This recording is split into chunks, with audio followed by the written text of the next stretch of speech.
दिनै सारा आसामाव थांनाय 15 तारिखनिफ्राय 20 तारिखसिम मोनसे PM पोषण मोनसे अभियान कार्यसूची दङ प्रत्येकटा गभर्नमेन्ट स्कुलाव आरो बे हिसाबैनो आंबो पर्वतजरा एरियानि मंगलाजरायाव आङो हाई स्कुलनि गथ'फोर आरो गार्लस एमइ स्कुलनि गथ'फोरखौ लाफानानै आङो बिथांमोननि पेरेन्ट्सफोरजों ज' आङो बोथिसे ओंखाम जालायलायदों मिला प्रितिरे मोनसे खबसे बोथिसे ओंखाम जों जालायलायदों बाहाय बिभिन्न स्कुल टीचार्स आरो स्टुडेन्ट्सफोरजों इन्टारेक्शन खालामनानै आङो माखासे बे स्कुलाव माखासे नांगौखिनि खामानि मावनांगौनि आङो सिन्था सरसा खालामदों आरो नैबे फाइनान्सियेल इयाराव आङो नैबे मंगलाजरा हाई स्कुलाव आङो बाउन्डारि वाल गेट आरो बाउन्डारि वाल आरो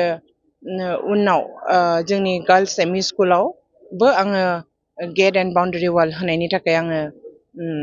थांखि लादों आरो डिपार्टमेन्टेलि बेखौ इमप्लिमेन्टेसन खालामगोन। बर' बिजोंनि फरायसालियाव बिजाबनि जेंनाया बोसोरै नुजाथिबाय बेनि बेलायाव मा बुंगोन? बे इसुजआ जेब्लायबो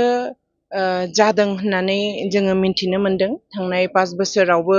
बेबादिनो बिभिन्न धरननि जोंनि लेखा फरायनायनि सा सामग्रि लेखा आरो माखासे आयदाफोरखौ अबेबा लेखानि एडिशना भुल पाब्लिश जानानै फैदों बेफोरबादिखौ जोङो नुनो मोनबोबाय थादों। एबार जोंनि सरकारा बेनि बिषयाव गम्भीर भाबै जोङो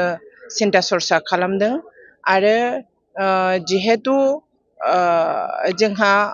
डिपार्टमेन्टेलि पाब्लिकेशन जोंहा गैया आसाम सरकाराव पाब्लिकेशन खालामो पाब्लिकेशन डिपार्टमेन्ट एडुकेशननि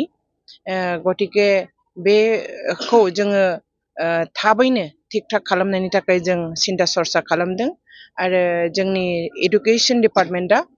बेखौ थाबैनो सुफुंसारगोन।